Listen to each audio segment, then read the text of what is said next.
If we want to restore the Photoshop language to English, the only thing we have to do is change one document in the folder of Photoshop. So to do that, first we're going to close Photoshop and we're going to head over to our location.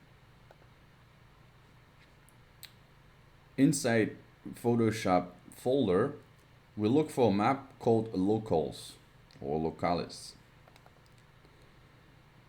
Here we click on our language, and here we see TW 10428 Photoshop. So this is the language, and the only thing we have to do here is change the dot file to old.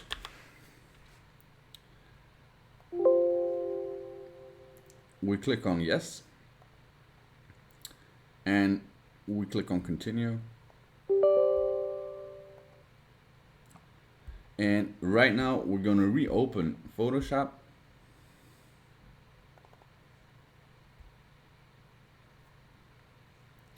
And now it restored the main language to English.